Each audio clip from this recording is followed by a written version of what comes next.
Olá, caro aluno, seja bem-vindo ao início da nossa disciplina de Programação e Desenvolvimento em Banco de Dados. Então, iniciamos aqui hoje com a nossa primeira teleaula, esta temática voltada para a programação de banco de dados. Me apresentando rapidamente, eu sou o professor Gilberto, eu sou formado em Ciência da Computação, mestrado e doutorado, e hoje estou aqui para trabalhar com vocês essa parte de modelagem física de um banco de dados. Você, até esse momento, certamente já estudou sobre modelagem de dados, sobre toda aquela questão de construir um diagrama, entidade-relacionamento, tá? Fazer toda a modelagem entidade-relacionamento, criando as entidades, os relacionamentos entre entidades, e também já foi estudado também um pouco sobre que essas entidades serão tabelas, né, futuramente na implementação de um banco, dos principais atributos de cada tabela, ou seja, as colunas.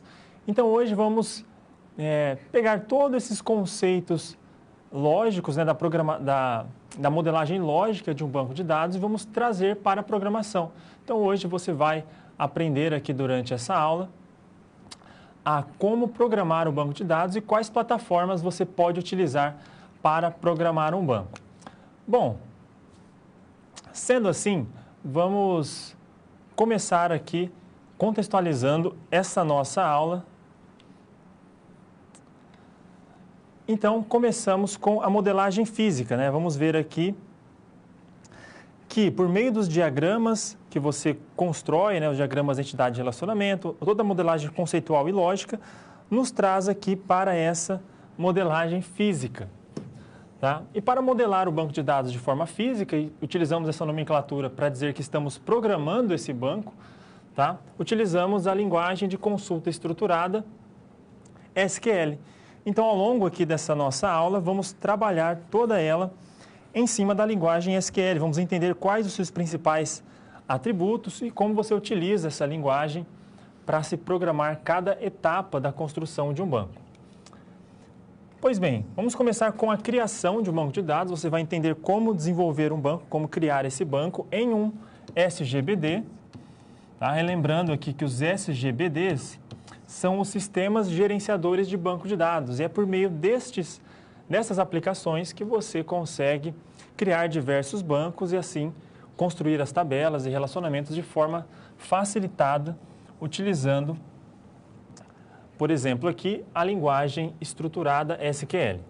E vamos também, nessa aula, aprender a criar tabelas. Então, vamos ter um início, tá? Um início fundamental da programação de banco de dados. Com isso, você vai se familiarizar aqui com o software SGBD, que vamos trabalhar aqui durante essa aula com o MySQL, que é uma solução grátis, então não é um software proprietário, então é fácil de todos nós utilizarmos aqui para os testes, e os exemplos e os estudos.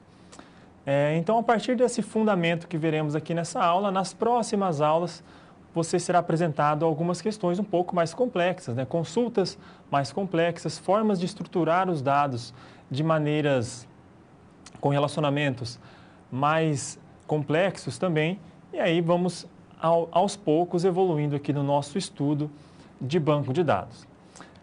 Então, desejo a você uma ótima aula hoje. Lembre-se que qualquer dúvida você pode entrar em contato com o seu tutor no ambiente virtual de aprendizagem, que ele irá se comunicar comigo, né, e nós poderemos te ajudar com as suas dúvidas. Tá? Então, não deixem de enviar as suas dúvidas, principalmente desta primeira aula. Como eu disse, ela é uma aula fundamental, veremos os princípios básicos, então é importante que você não saia dessa aula com dúvidas. Tá? Então, qualquer dúvida, por mais simples que possa parecer, envie então via o seu tutor à distância, que eu estarei feliz aqui para ajudá-lo a entender todos esses fundamentos de banco de dados, que é algo extremamente importante e muito interessante de se desenvolver também, você vai ver ao longo dessa aula. Vamos então iniciar a nossa aula, novamente, uma boa aula, e vamos aqui ao nosso primeiro conceito. Começamos aqui com linguagem de consulta estruturada. O que seria uma linguagem de consulta estruturada? Aqui estamos falando do SQL, tá? Que é a linguagem base para se estruturar e construir um banco de dados. Vamos aqui no quadro. Mas então, começando aqui, Sempre que falamos em programação em banco de dados, em linguagem de programação estruturada, temos dois assuntos importantes que é necessário tratarmos aqui. Primeiro é a programação. Tá? Vamos programar um banco. A modelagem física é essa programação do banco. E por programação entendemos que isso é um conjunto de técnicas para criar procedimentos estruturados e dessa forma podermos realizar qualquer tarefa que nós desejamos. Então, a programação, a modelagem física, ela envolve bastante programação.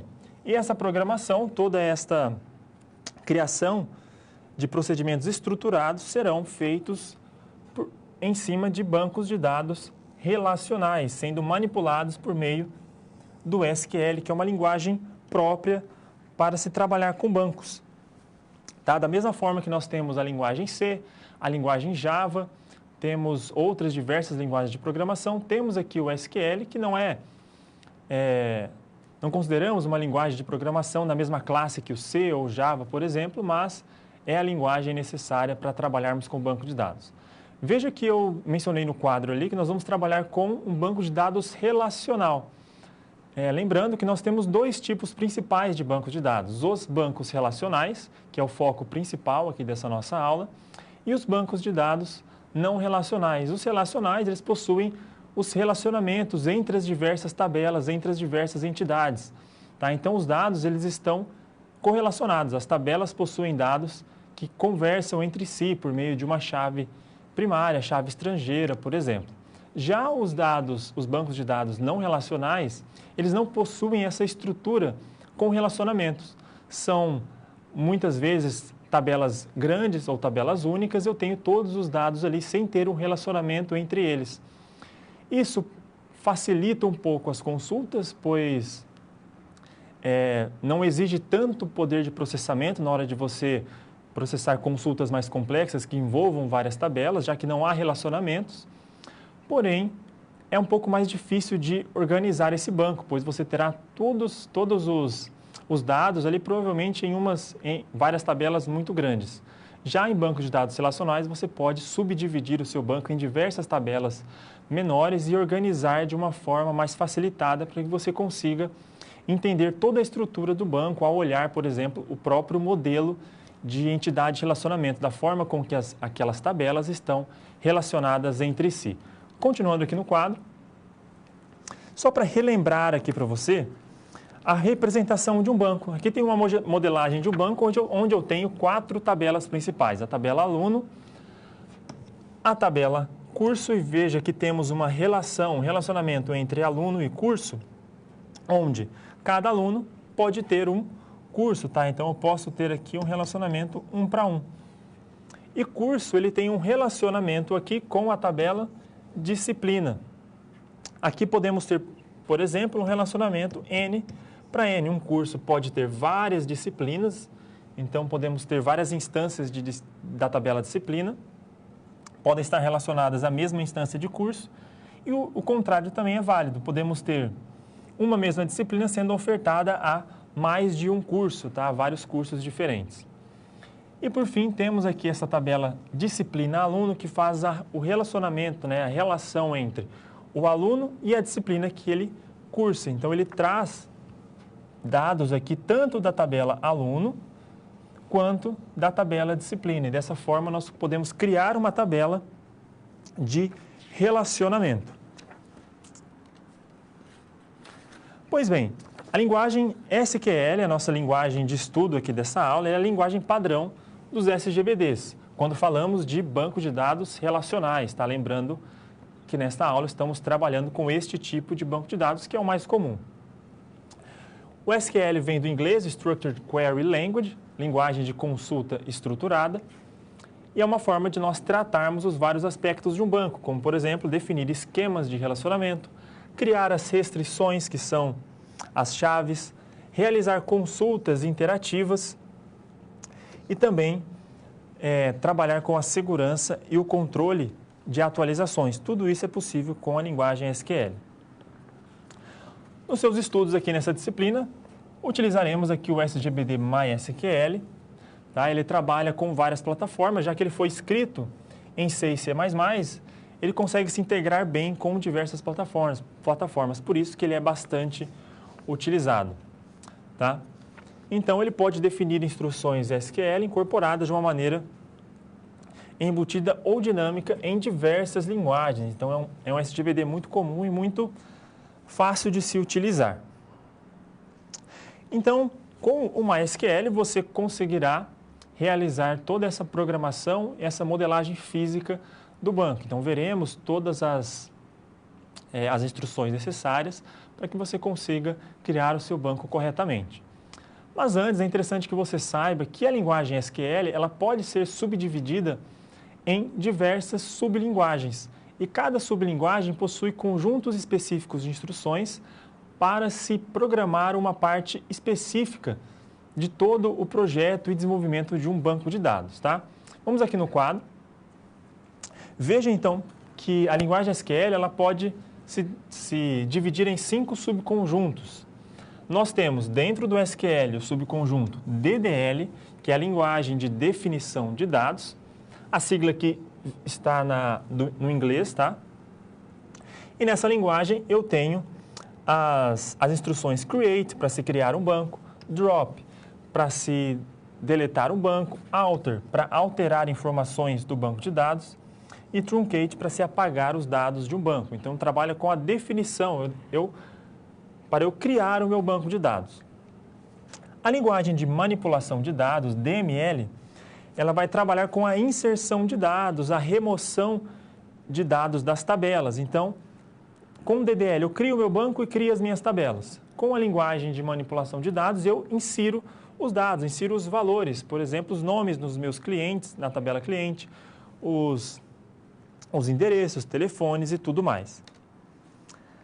Temos também aqui a linguagem de consulta de dados, que são instruções específicas para que você apenas consulte esse banco, como, por exemplo, o select. A linguagem de controle de dados, onde nós temos instruções para trabalhar com o acesso a esses dados, tá? Com o grant e o revoke, para que você possa dar acesso a um banco a determinado usuário ou revogar o acesso a determinado usuário àquele banco. E, por fim, o último subconjunto é o DTL, linguagem de transação de dados, que temos alguns comandos importantes aqui para trabalhar com as transações, tá? E garantir a integridade dos dados sempre que uma transação for feita. Por transação, entendemos cada inserção de dados em um banco de dados, isso é uma transação. Quando você insere os dados de um cliente, por exemplo, em uma tabela, insere toda uma linha, né, um registro de dados, isso é uma transação no banco. Então, essas instruções são para controlar a integridade destas operações. As estruturas básicas de uma consulta SQL se resumem em 3 cláusulas principais: select, from e where, tá? Vamos ver com mais detalhes todas essas 3 cláusulas que são bastante importantes e há diversas maneiras de se utilizá-la para se consultar dados. Veja bem que sempre que você trabalha com o SGBD e você cria um banco de dados, quando você faz uma consulta, essa consulta vai te dar sempre como retorno uma tabela. Então, tenha sempre isso em mente. Sempre o resultado de uma consulta em um banco vai ser uma tabela. Tá? Não vai ser uma tabela que vai estar criada dentro do banco, mas esses dados vão ser entregues a você em forma de tabela. Vamos aqui no quadro. Então, em um SGBD relacional, temos repositórios de dados armazenados, mas com um conjunto de tabelas que podem ser identificadas unicamente. Aqui unicamente, pois temos as chaves primárias, a primary key. Dessa forma, temos vários conjuntos de tabelas relacionados entre si por meio das chaves. As consultas, então, são resultados de um produto cartesiano das tabelas especificadas. Então, você vai consultar dados em um banco, internamente o banco realizará um produto cartesiano destas tabelas. Você pode cruzar dados de diversas tabelas e você terá como resultado este produto cartesiano, né? Uma outra tabela contendo todos os dados que você realizou em sua consulta. E você só precisa ficar sempre atento na hora de criar uma consulta em sempre buscar estabelecer as condições mais precisas possíveis para evitar que você apresente resultados enormes ou imprecisos. Tá? Então, por exemplo, se você deseja consultar apenas o CPF de um determinado cliente, tá? É mais interessante você realizar uma consulta pelo nome do cliente, por exemplo, mesmo que você tenha vários clientes com o mesmo nome, tá? Caso você tenha acesso apenas ao primeiro nome. É mais interessante que você faça essa busca, restringindo esta busca pelo nome, do que buscar todos os nomes que estão gravados no seu banco de dados, que podem ser muito grandes, e essa consulta pode demorar muito mais para ser processada, principalmente se envolver várias tabelas ao mesmo tempo para se produzir essa consulta, tá? Então é bem interessante você sempre pensar da forma mais precisa possível para realizar a sua consulta e trazer o seu resultado dos seus dados. Vamos aqui no quadro, então, ver as primeiras duas cláusulas importantes que você vai trabalhar com consultas. A primeira delas é a cláusula SELECT. Com ela você identifica os campos que você deseja buscar no seu banco, tá? E a cláusula FROM, que é utilizada juntamente com o SELECT, ela vai listar as tabelas que deverão ser lidas. Então veja aqui neste exemplo. No SELECT você insere o campo que você deseja buscar da tabela. Tá? Então você tem uma tabela, tem várias colunas, por exemplo, nome, CPF, telefone, cidade de nascimento, entre outras. Você coloca aqui na frente do SELECT o nome da coluna que você quer buscar os dados. E no FROM você coloca de onde essa coluna vai ser retirada, de qual tabela você vai pesquisar esse nome. Eu vou pesquisar os nomes que estão inseridos na tabela cidade. Então você terá ali como resultado uma tabela contendo todos os nomes, todos os registros inseridos naquela tabela cidade. Tá? Você terá ali fulano, ciclano, João, Maria, todos os nomes que estiverem nessa tabela na coluna nome. Tá? Se você utiliza um SELECT asterisco FROM e o nome de uma tabela, no caso a tabela cidade, ele vai te retornar não só a coluna nome, como é feito nesse exemplo aqui, mas ele irá te retornar todas as demais colunas, por exemplo, nome, cidade, telefone e todos os dados que estão em cada uma dessas colunas. Select All, nome, ele vai selecionar, ele tem o mesmo princípio deste primeiro select aqui, tá? Ele vai selecionar todos os registros, ele vai te retornar todos os registros que estão na coluna nome. Você pode utilizar, por exemplo, operadores aritméticos para especificar alguma operação durante uma consulta, como, por exemplo, eu vou consultar o nome e a população dividido por 2, ou seja, eu quero que no resultado dessa minha consulta, o valor na coluna população seja sempre dividido por 2. Então, se lá na coluna população eu tenho o valor 30 mil, ele será exibido no resultado da minha consulta como 15 mil, por exemplo, já que eu estou dividindo ali sempre por 2. E o Select Distinct quer dizer que você irá selecionar todos os registros que estão aqui na coluna nome, a partir da tabela cidade, porém você vai omitir os resultados repetidos. Você pode ter vários nomes ali, tá? E o Distinct, se você tiver 3 registros de João na tabela nome, ele irá retornar apenas um deles, tá? Ele não vai repetir os registros. Já a cláusula where, ela é interessante, pois aqui você consegue criar expressões lógicas envolvendo os diversos campos das tabelas, tá? E aqui é basicamente onde você coloca condições para a sua consulta. Como, por exemplo, eu estou aqui selecionando os atributos nome e população da tabela cidade, porém eu quero que retorne na minha consulta apenas as linhas da minha tabela onde a população seja menor a 100 mil habitantes. E da mesma forma, eu posso fazer uma outra consulta aqui, impondo uma condição composta. Tá? Veja que eu tenho Vou selecionar o nome e população da minha tabela cidade, onde o campo população esteja apenas entre 90 mil e 100 mil habitantes. Utilizo aqui o AND, poderia utilizar o OR, tá? Os operadores lógicos podem ser utilizados aqui normalmente. Então, só vou ter como resultado os nomes de cidades e a população dessas cidades, onde a sua população está entre 90 mil e 100 mil. Temos também algumas outras operações que são necessárias dentro de um banco, como por exemplo aqui, a utilização da cláusula as. Você pode renomear tabelas, como por exemplo, veja que na minha consulta eu tenho select, nomes, vou selecionar a tabela nome, aliás, a coluna nome. E eu vou selecionar também a coluna população, que faz parte da tabela cidade. Só que eu quero que na tabela de resultante desta minha consulta, a coluna população apareça com o nome população da cidade. Então, eu estou renomeando esta tabela.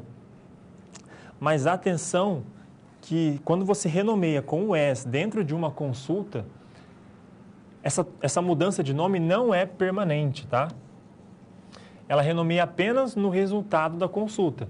Dentro da tabela cidade, a coluna população continua se chamando população. Apenas no resultado deste select, que a coluna população passa a se chamar população da cidade, apenas para se exibir melhor os dados.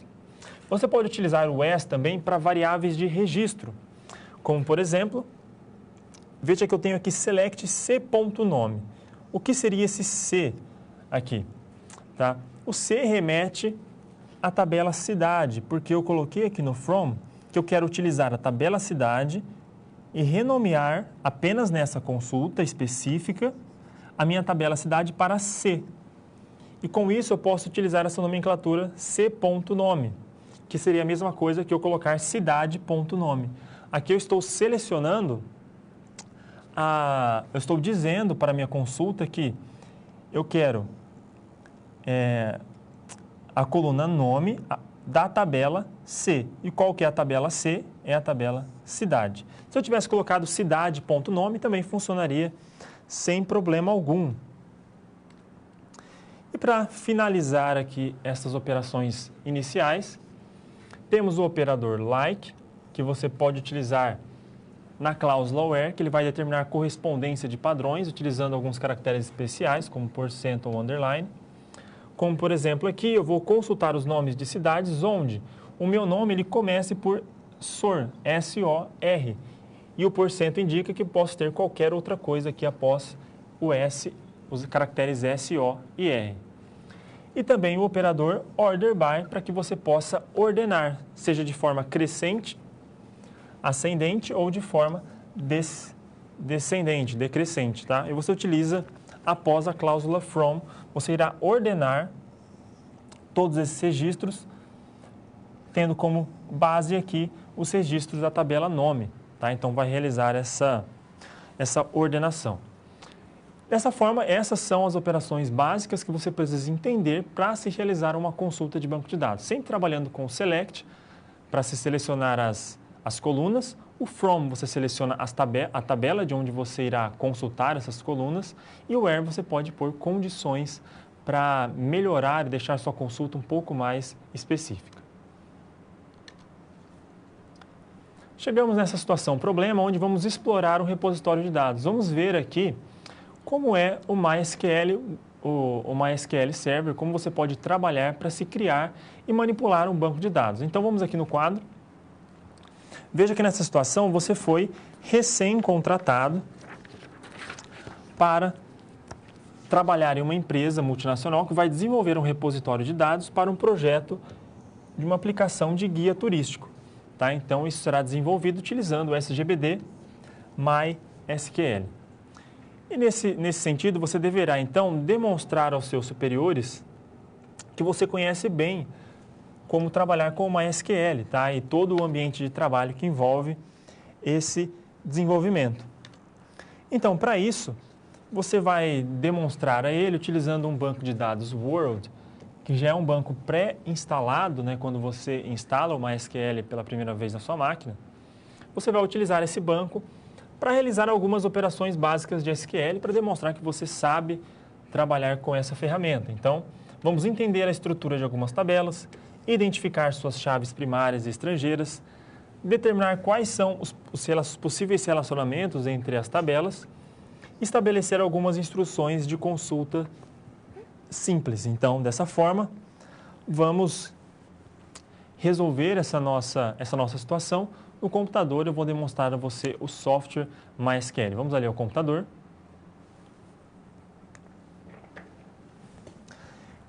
Então, temos aqui o MySQL Workbench, tá? É essa ferramenta que vem junto do pacote do MySQL Server que você utiliza para se desenvolver um banco.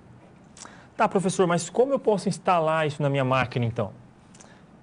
Veja que eu tenho aqui um tutorial, mas não se preocupe que esse tutorial eu vou solicitar que ele seja disponibilizado a você, tá? Juntamente com um link para uma página, para um repositório, para o meu repositório GitHub, onde eu vou colocar todos os scripts desta aula. Mas a instalação, ela é bem simples, tá? Você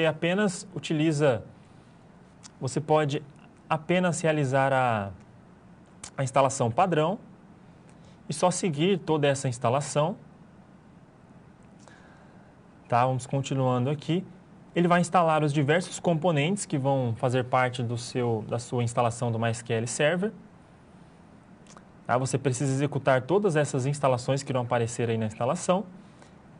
Em seguida, você verifica se todas foram executadas corretamente. Caso tenha sido executado corretamente, você prossegue com a instalação. As questões aqui de rede, você deixa o padrão, tá? Não precisa mexer em nada. As outras opções são todas padrão, mas fique tranquilo que eu vou passar todas essas instruções aqui para você em sequência.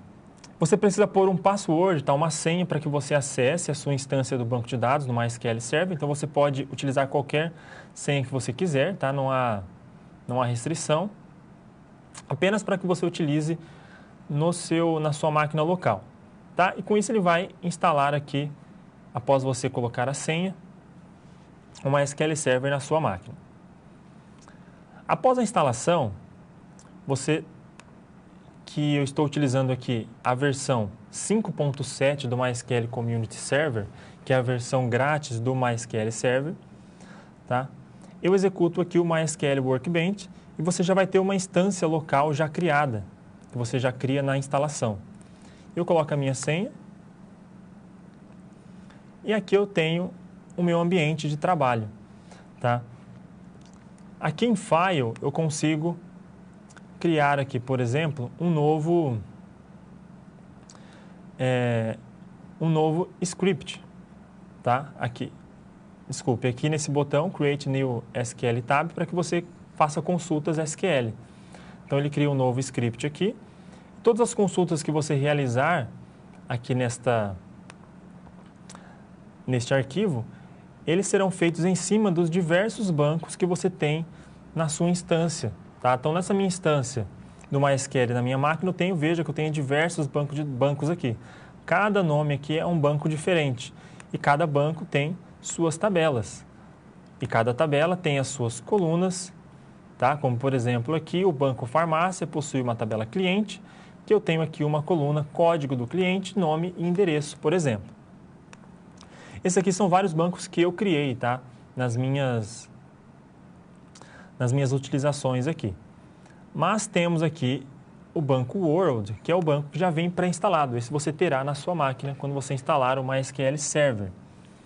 E para utilizar esse banco, você precisa utilizar uma instrução simples, que é Use World. Quer dizer que você vai selecionar esse banco para a utilização.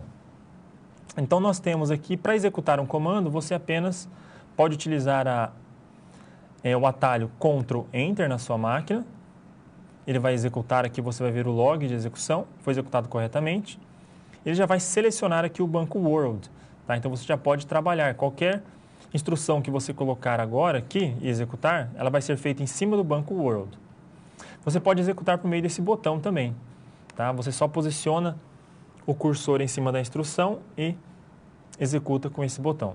Nunca se esqueça de sempre colocar o ponto e vírgula no final da instrução para que ela seja executada corretamente. A instrução Show Tables, eu vou executar aqui para você, ele mostra todas as tabelas no banco de dados World, tá? Tabela cidade, a tabela coordenada, country, country language, estado, país, tá? Então nós temos as diversas tabelas aqui. E Show Columns from City quer dizer que eu estou querendo ver as colunas, ou seja, os atributos da minha tabela cidade. Quais são eles? Quando você executa a instrução, você tem o ID, tem o nome, o código do país, o distrito, a população, temos o tipo, temos aqui qual que é o elemento chave, como por exemplo o ID, ele é a chave, né, está aqui com a descrição PRI, né, de Primary Key, de chave primária. E temos algumas outras expressões aqui, como o auto-increment, que ele incrementa esse ID toda vez que o novo registro é inserido na tabela. E aí podemos realizar algumas consultas, tá? Veja aqui, por exemplo, eu tenho uma consulta de todas as cidades na tabela cidade que iniciam com o nome SOR, SOR. Ao realizar essa consulta, eu tenho a cidade Sorocaba e essa outra cidade aqui de algum outro país que possui o mesmo início. Veja que eu posso selecionar diversas colunas ao mesmo tempo, como nome e população. E ao executar esse comando, eu posiciono o meu cursor aqui no final da minha instrução. Veja que ela começa em Select e termina aqui no ponto e vírgula. Posiciono o cursor aqui e Ctrl Enter já é o suficiente para executar toda essa instrução. Veja que agora ele traz a população associada a cada um dos nomes, tá? E por fim, temos aqui uma forma de encontrar a população e o país em que elas se encontram. Eu posso selecionar aqui o nome, que está na tabela City, cidade, a população que está na tabela cidade, e vou selecionar também a tabela, a coluna Name, que está na tabela Country. Veja que eu diferencio os dois names aqui, pois cada um está em uma tabela diferente.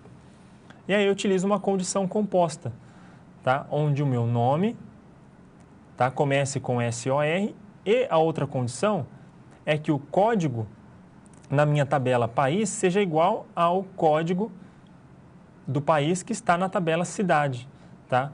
E quando essa condição é encontrada, eu consigo trazer aqui o nome do país juntamente com o meu resultado.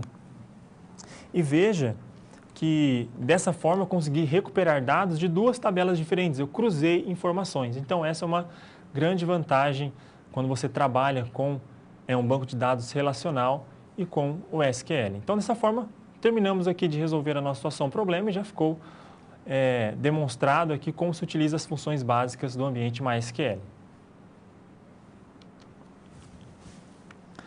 E como eu faço então a criação de um banco de dados, tá? Vamos ver aqui a instrução necessária para que você crie um banco dentro do MySQL Server. Veja aqui no quadro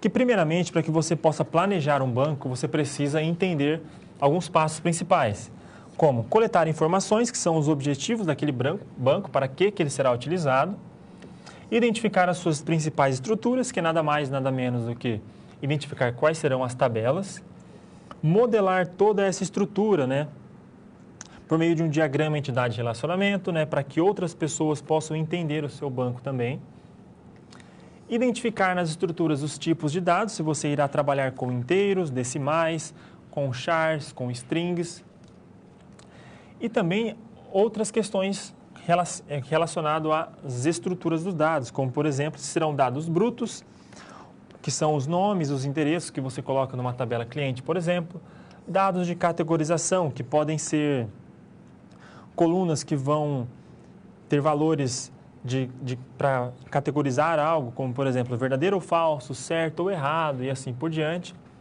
Dados de identificação, que serão as chaves primárias, quais serão as colunas que serão chaves dessa sua tabela e dados de referência, que está relacionado às chaves estrangeiras, né? Como você fará a relação entre duas tabelas. Então, quais serão os campos que servirão para fazer essa relação entre as tabelas. E, por fim, identificar aqui quais serão esses relacionamentos. E dessa forma, então, devemos prestar atenção aqui em duas questões importantes envolvendo a criação de um banco de dados, que é o char set e o collation, tá? Já que você precisa respeitar, então, regras gramaticais e de escrita na hora de representar dados em cada país. E é para isso que essas cláusulas char set e collation existem. E como funcionam, então, essas duas cláusulas? O char set, ele designa um conjunto de símbolos e codificações e como elas são representadas binariamente. Por exemplo, esta figura é um char set. Temos um conjunto de símbolos dessa linguagem.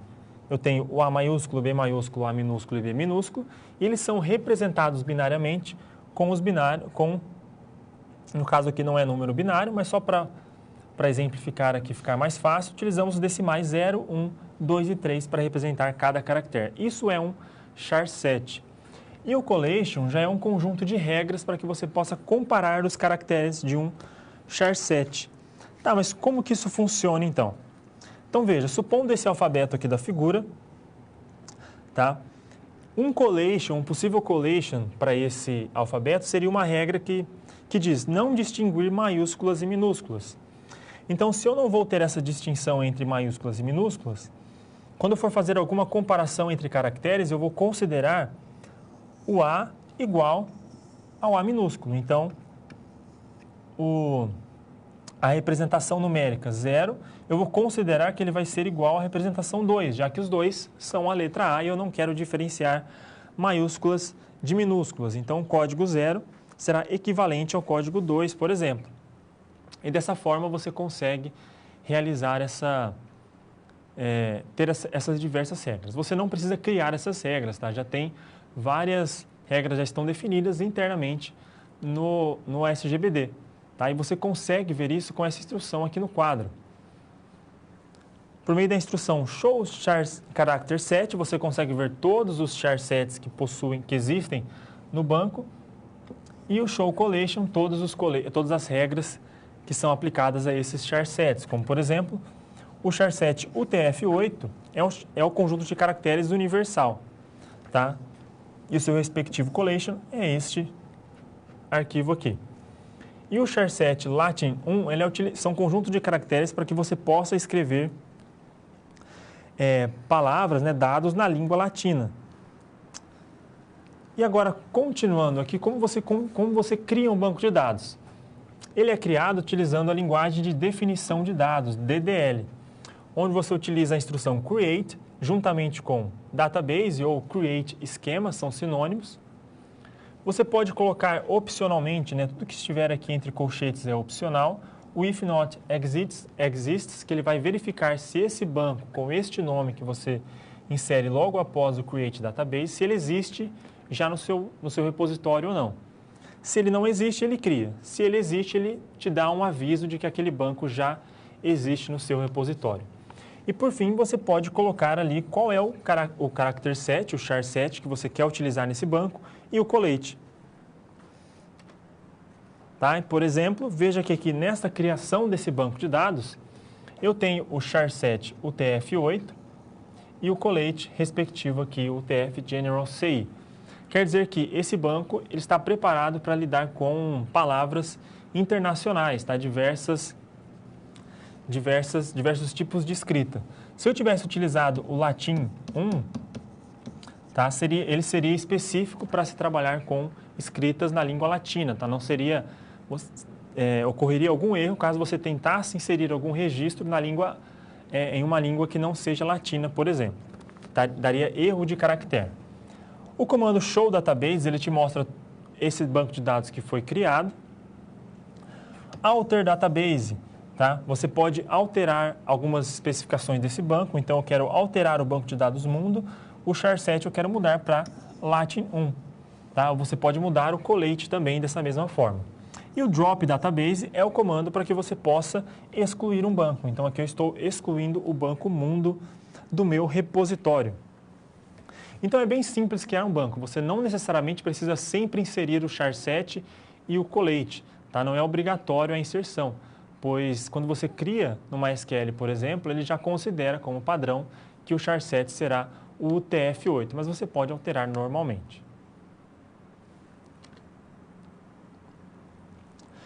Vou deixar uma pergunta aqui, que é, você acessou um aplicativo ou site na web que exibe algumas palavras com a grafia incorreta. Qual pode ser o problema? Então, qual pode ser o problema quando você se depara com essa situação, né, onde você tem erros na exibição de caracteres quando você acessa um determinado site, por exemplo? Isso pode estar muito relacionado com a definição dos char7s e dos collates.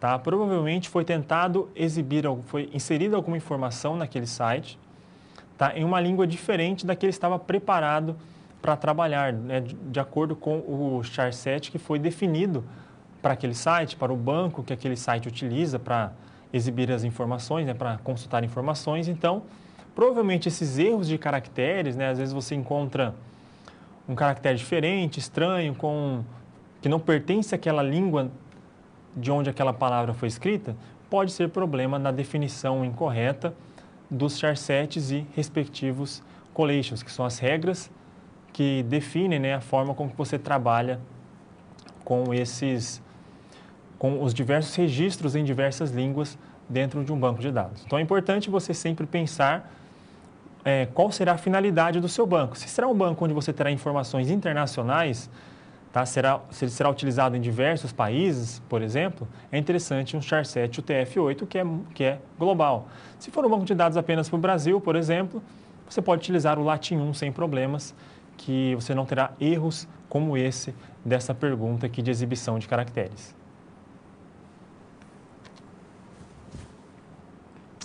Vamos resolver aqui uma situação, um problema onde você vai criar um banco de dados. Vamos aqui no quadro ver a descrição dessa situação, onde você está desenvolvendo um aplicativo para um serviço de guia turístico. Tá? E um fator técnico que caracteriza a nossa linguagem para o banco de dados é que ele deve ser capaz de trabalhar com caracteres acentuados. Tá? E também que esse banco deve estar preparado para a internacionalização. Então, você terá que especificar aqui alguns fatores na hora de criar o seu banco. Não vamos apenas criar um banco simplesmente. Tá?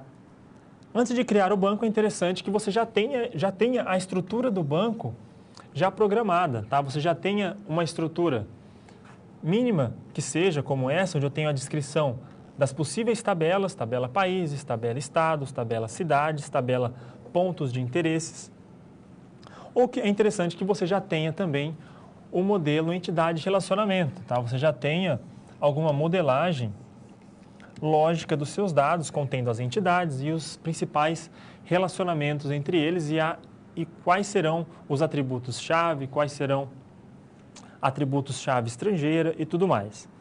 Tá? Mas para a criação agora, não vamos trabalhar com tabelas, vamos apenas criar o banco que irá receber em seguida todas essas tabelas, mas é interessante que você sempre crie um banco partindo de um modelo conceitual ou lógico. Pois bem, então vamos criar o nosso banco com o char7 UTF-8, já que vamos abranger caracteres internacionais, e utilizaremos as regras comuns de comparação aqui do UTF-8 General CI, que é o collate padrão aqui do char7 UTF-8. Então, a criação deste nosso banco será feita no ambiente MySQL Server. Então, vamos ali ao computador, realizar a criação desse banco. Vamos lá. Para criar o banco, vamos trabalhar aqui com o MySQL Server, lembrando a você que todos os scripts que você for realizar para consultas, criação de bancos e tabelas, você pode criar sempre um novo script aqui. Algo que você deve ter em mente é que o script ele não é específico de um banco, tá? Não é como um arquivo onde você tem uma programação em C, em Java, em Python, tá? Que ele é específico daquele programa, daquela aplicação. Esse arquivo aqui, por exemplo, esse SQL File 7, eu posso escrever instruções SQL e trabalhar com todos esses bancos aqui. A diferença é que eu preciso selecionar um banco que eu vou utilizar. No caso aqui, ó, está selecionado o banco World, tá? Mas eu posso, por exemplo, utilizar o Use. Vou utilizar esse banco teste aqui. Use test. Veja que agora eu selecionei o banco teste. Então, tudo que eu colocar aqui neste script vai afetar o banco de dados teste. Da mesma forma que se eu mudar de script, por exemplo, o SQL File 6, qualquer script aqui, por exemplo, select, asterisco, from e alguma tabela aqui de teste, tá? Como por exemplo, conta, esse script aqui vai afetar o meu banco de dados testes, pois é ele que está selecionado, tá? Então fique sempre atento com essa questão.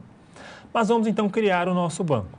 Como eu crio um banco com create, database e o nome do banco, tá? Vou criar o banco GT,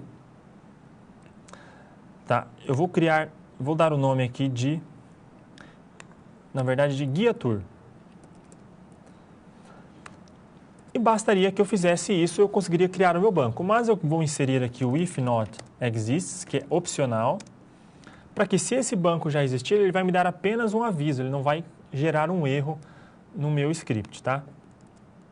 E eu vou definir aqui também os charsets e coletes padrão, tá? Então, eu coloco por meio das instruções default, charset é igual, eu utilizaria o UTF-8.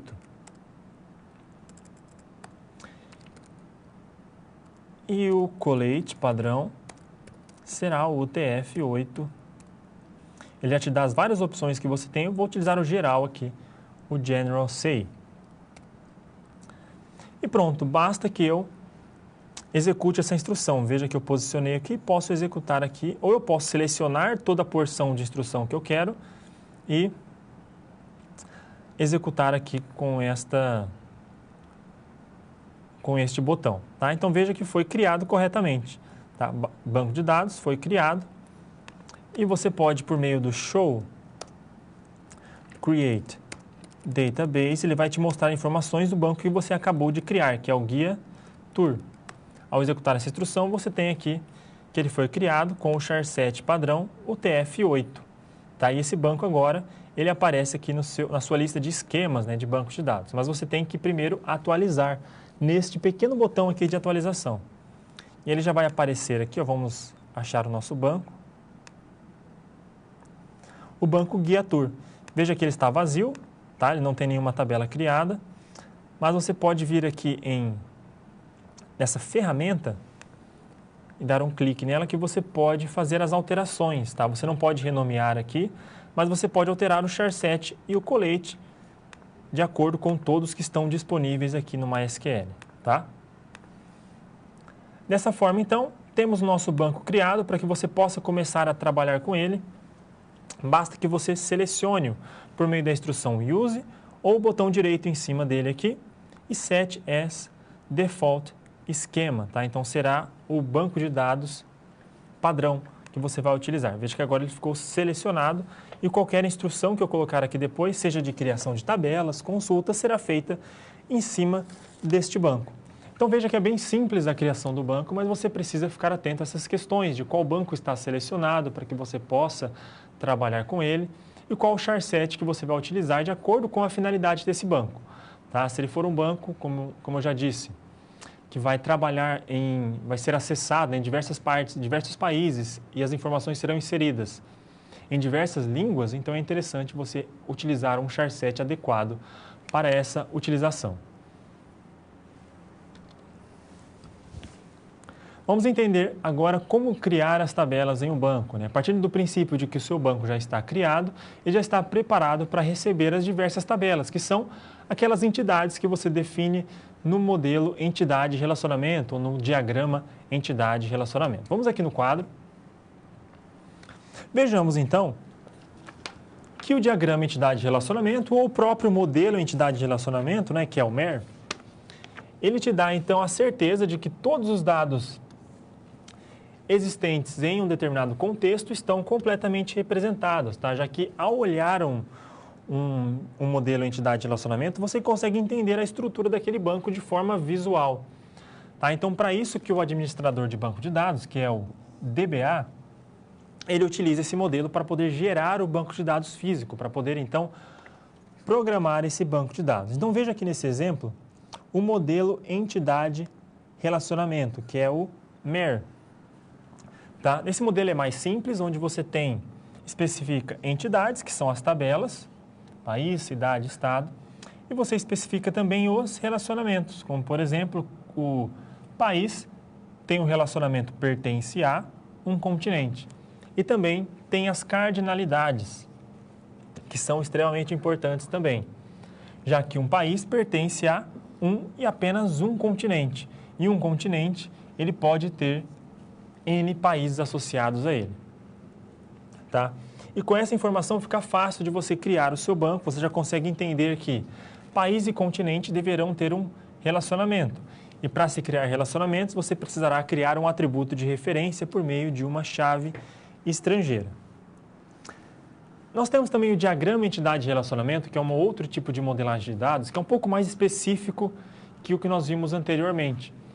Ele, além de trazer aqui as tabelas, a cardinalidade, isso aqui é um outro tipo de notação, tá? Isso aqui é como se fosse o N, tá? E aqui o 1, traz os relacionamentos.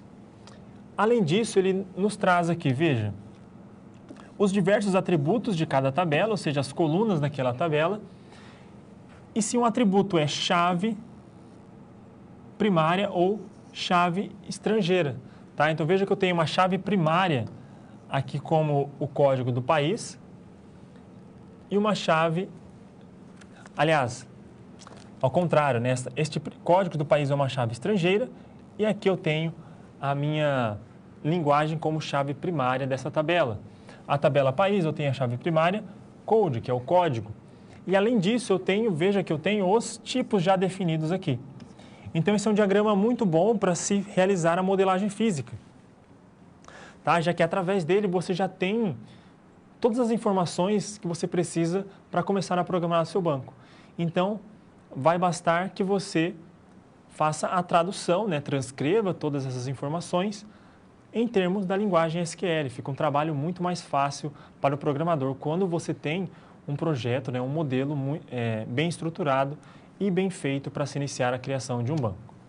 Vejamos aqui agora no quadro como você faz a criação das tabelas. Então, nos modelos que nós vimos aqui anteriormente, temos várias tabelas e seus campos, os seus atributos. Como você faz essa criação? Você utiliza a instrução create table. Veja que aqui você também pode utilizar o opcional if not exists, para que o próprio SGBD faça uma verificação se aquela tabela já existe no seu banco. Tá? Caso ela exista, ele vai apenas dar um aviso de que ela existe, e se ela não existir, ele cria a tabela. Se você não coloca o if not exists, ele não vai criar a tabela também, mas ele vai dar um erro também acusando que a tabela não pode ser criada. Aí você utiliza entre parênteses, tá?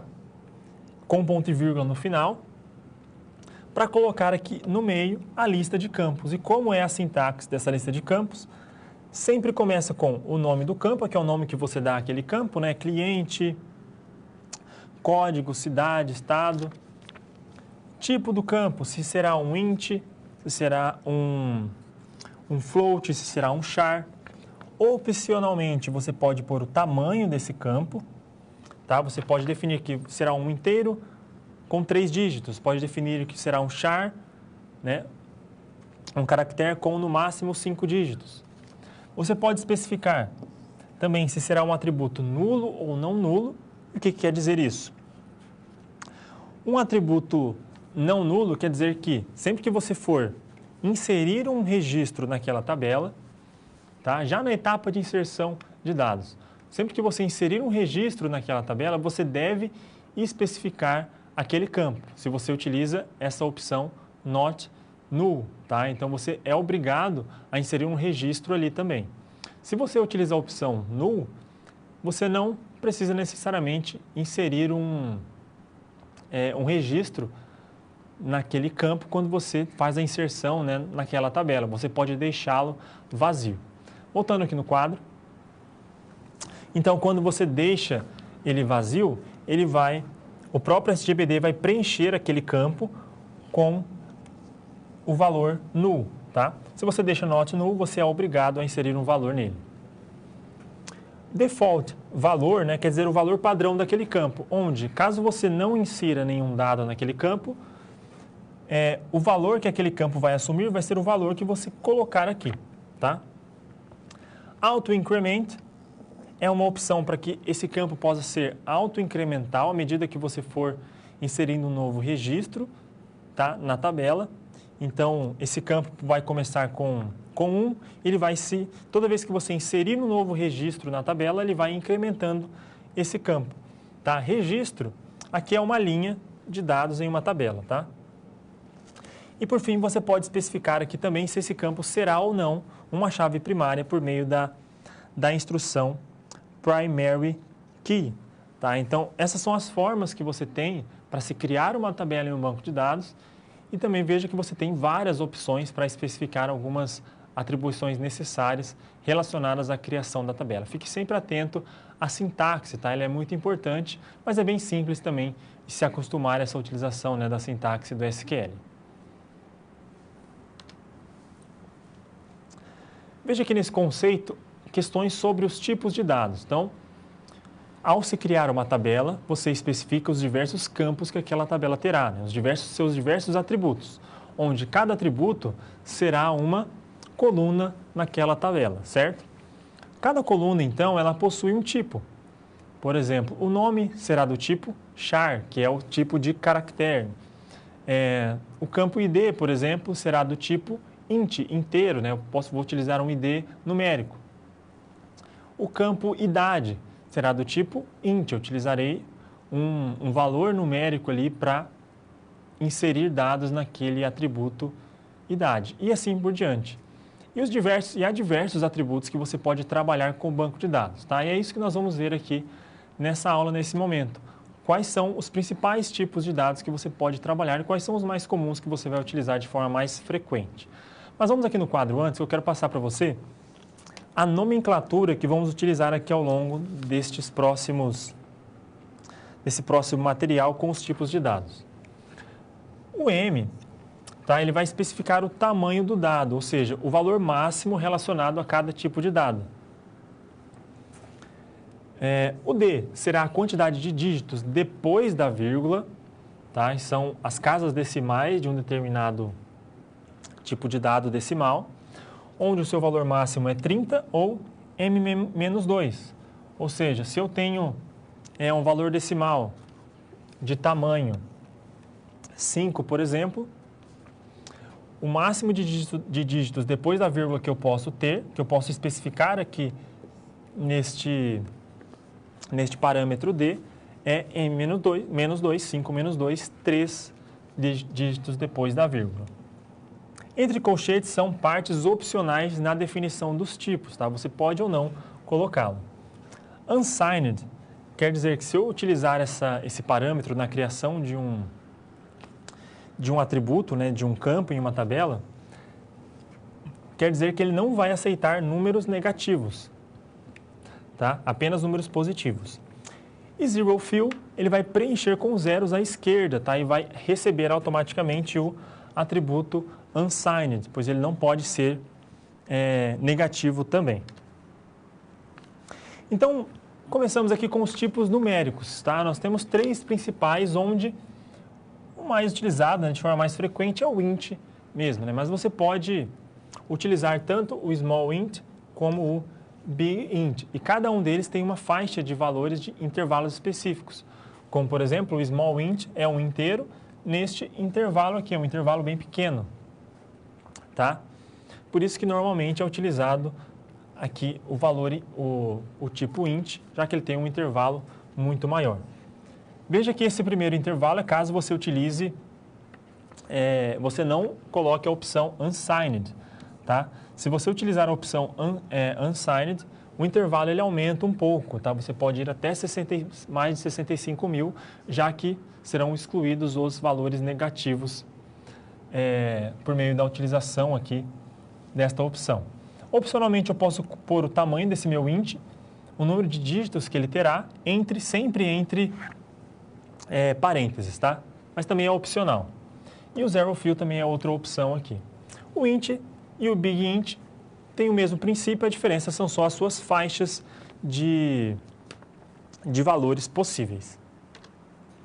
Temos os tipos numéricos aqui também, o float ou o double, tá? Que são pontos flutuantes, onde você pode definir o tamanho desse ponto flutuante, tá?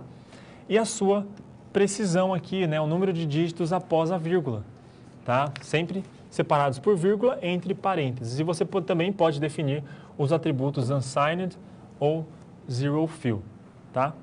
Double funciona da mesma coisa, a diferença aqui é que a precisão ela é dupla. Veja que eu tenho uma precisão duas vezes maior do que a precisão máxima aqui de um float. Outro tipo interessante é o tipo de data e hora, tá? Esse tipo ele exibe o tipo date, por exemplo, é para que você insira dados no formato ano, mês e dia, dessa forma. Então, por exemplo, 2021, mês 01, por exemplo, e dia 01. Tá? Você vai inserir os dados sempre dessa maneira e ele vai exibir, quando você realizar uma consulta, nesse formato. Tá? Ele permite tanto números quanto strings. Você pode pôr isso em formato de string ou pode pôr em formato numérico tudo junto. Por exemplo, 2021, 01, 01. Ele vai entender isso nesse formato. Datetime, você pode combinar data e hora. Então, você coloca no formato ano, mês e dia e depois hora, minuto e segundo. E aqui você tem a possibilidade de utilizar o parâmetro FSP. Tá? Ele é um intervalo de 0 a 6 para que você especifique a precisão dos segundos fracionários, tá? Onde o padrão é 0, onde não há parte fracionária. Então, os segundos aqui, na hora de se exibir ali, por exemplo, um valor de segundos, ele vai colocar aqui uma precisão, tá? De até no máximo 6 dígitos, tá? E você define o número de dígitos de precisão por meio aqui do campo FSP. Time para horas, hora, minuto e segundo, e o year ele é inserido dessa forma, né? Exibido na forma de apenas o ano. Veja aqui então, como eu disse, o FSP representa a quantidade de dígitos das frações de segundo que será armazenada. E para fechar aqui, temos os tipos texto. Temos o varchar, onde eu posso especificar um tamanho máximo para a minha cadeia de caracteres. Tá? Você pode, ao criar um tipo varchar, especificar para aquele atributo em específico qual será o charset e o colete dele. Tá? E o enum aqui, que é um tipo especial onde você pode definir vários valores padrão, por exemplo, valor 1, valor 2, valor 3, onde o objeto que foi criado, sendo do tipo enum, ele só pode assumir esses valores que foram colocados aqui dentro. Tá? Então, se você cria um objeto, por exemplo, um objeto X do tipo enum, e você coloca dentro entre parênteses, né, depois da definição do enum, os valores verdadeiro e o valor falso, quando você inserir um registro nessa tabela, tá? No atributo X, você só pode colocar os valores verdadeiro ou falso, que são os valores que foram definidos quando você criou essa tabela e esse atributo X com o tipo enum, tá? E o varchar, ele é uma cadeia de caracteres de tamanho variável. Então, dessa forma, se você define o charset e o colete especificamente na criação daquele atributo que você está especificando como sendo do tipo varchar, aquele atributo específico ele vai utilizar as regras daquele charset e daquele colete que você especificou ali, mas apenas naquele atributo. Os outros atributos que você não especifica nada continuam utilizando o charset e o colete padrão do banco de dados, tá? Então, esses são os principais tipos de dados que você pode trabalhar quando se cria os diversos atributos em tabelas em banco de dados. Vamos aqui nesta situação, problema, implementar então a estrutura de um banco, tá? Vamos, a partir de um banco já criado no nosso sistema, ver como que você pode criar as tabelas e os diversos atributos com os seus tipos e as opções que você tem na criação de diversos atributos, tá? Veja aqui no quadro, então, a descrição da nossa situação. Então, você trabalha em uma empresa que está desenvolvendo um guia turístico, você já criou um banco de dados, então esse banco de dados já existe no seu repositório e já tem planejado também toda a estrutura das tabelas. A sua responsabilidade agora é criar essas tabelas, estruturar o seu banco dentro do repositório, tá? E para isso temos aqui a estrutura básica, onde nós temos os países, onde vão armazenar dados como nome, continente e tudo mais, estados e cidades e pontos de interesse turístico também. Um detalhe aqui é que os pontos de interesse turístico eles devem ser classificados como atrativos, serviços, equipamentos, infraestrutura de apoio e instruções ou organizações. Eu só posso classificá-los com estes valores. Então, aqui certamente será um atributo do tipo enum. Para que cada elemento desse meu guia turístico, né, cada elemento turístico, deverá possuir uma coordenada, latitude e longitude. Então, teremos uma tabela adicional, além daquelas definidas no modelo anterior, para se armazenar a coordenada de cada ponto turístico. E aqui ainda, o elemento turístico ele deve ter um campo para mostrar se ele está publicado ou não. E deve ser especificado como sendo falso, né, por padrão. Caso esse campo, então, não seja especificado nenhum valor para ele, ele será inserido sempre como falso. Então, vamos fazer, então, a inserção dessas tabelas, vamos organizar aqui o nosso banco e vamos ver como cada uma dessas especificações podem ser programadas por meio da linguagem SQL. Vamos agora aqui no computador. Eu vou programar aqui com você todas essas tabelas. Bom, o nosso banco de dados é o Guia Tour, correto? Ele está vazio, já está criado, mas não tem nada feito aqui ainda. Então, a primeira coisa que devemos fazer é utilizar o banco, né? Selecioná-lo. Garantir que ele está selecionado. Você já viu aqui que ele está selecionado, mas eu vou executar novamente. Tá? Então, me certificando de que vamos trabalhar com esse banco. Eu tenho aqui criado já a primeira tabela, que é a tabela país, tá? Veja aqui a sintaxe, create table, o nome da tabela, e aqui eu coloquei entre parênteses todos os atributos. Então, esses são os atributos especificados na modelagem desse meu sistema de guia turístico. Então, por exemplo, eu tenho o atributo ID. Esse atributo ID ele é do tipo inteiro, de 11 caracteres no máximo, tá? Então, vai ser de tamanho 11. É não nulo, ou seja, ele é obrigatório que ele seja inserido. Tá? Ele é auto-incremental, então, sempre que um novo registro for inserido nesse banco, eu não preciso inserir o ID. Eu não preciso colocar ali o ID 1 no próximo registro, colocar no atributo ID o valor 2 e assim por diante. Esse valor é gerenciado, né, incrementado automaticamente pelo próprio banco. Então, você não precisa inserir nada aqui nesse ID. Eu defini aqui que esse ID será a minha chave primária, a minha primary key. Outro atributo é o nome, ele é do tipo varchar. Ele vai suportar até 50 caracteres, então, nomes com mais caracteres ele não vai conseguir exibir. Ele será também not null, ou seja, será obrigatório que eu insira. E o valor padrão será uma cadeia vazia. Tá?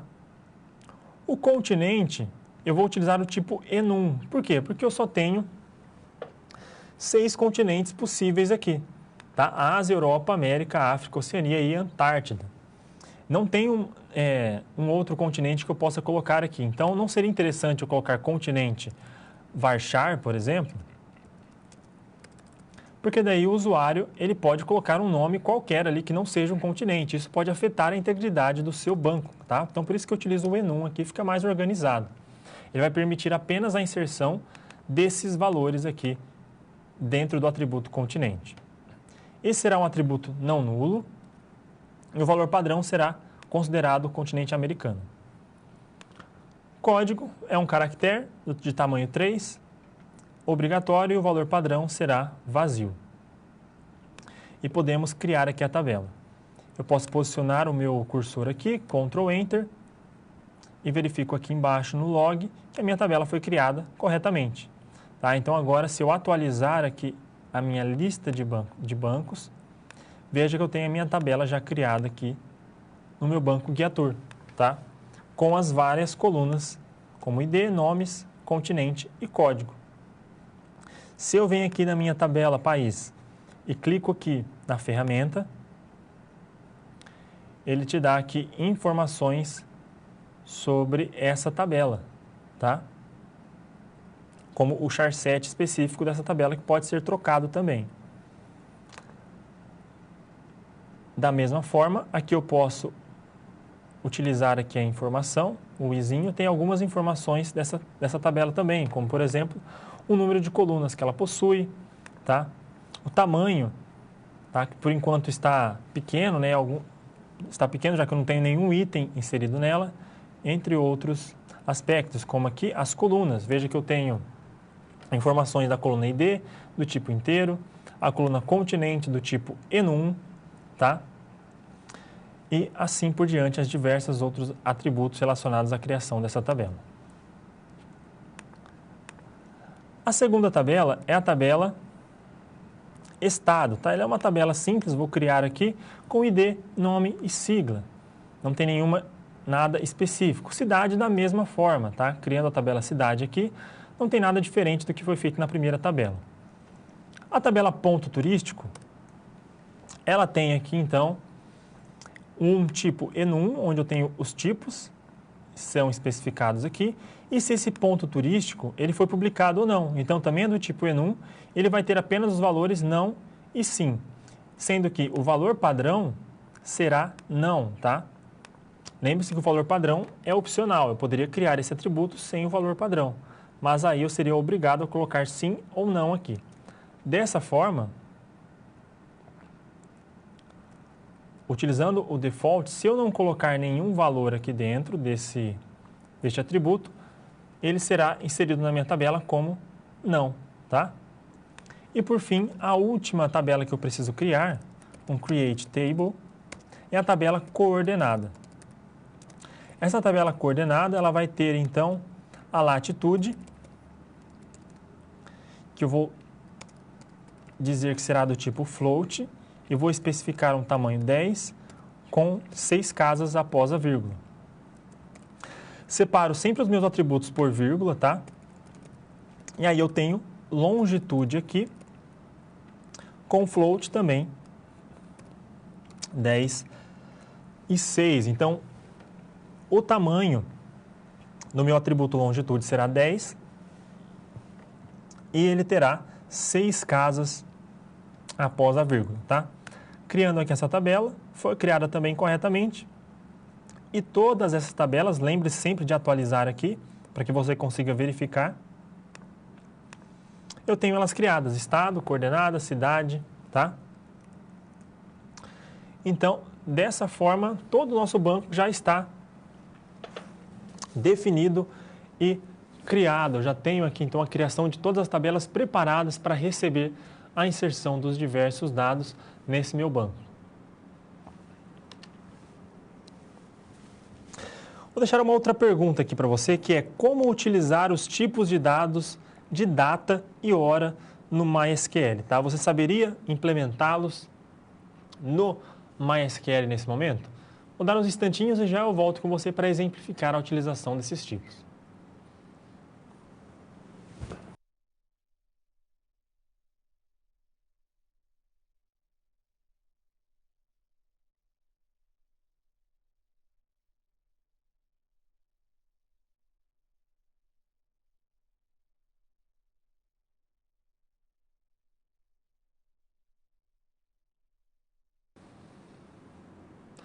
Bom, então trouxe aqui para você no computador, eu vou demonstrar uma forma de você utilizar esses campos data, time, date time, pois por hora eles podem parecer um pouco confusos, mas veja que não é tão complicado utilizá-los, tá?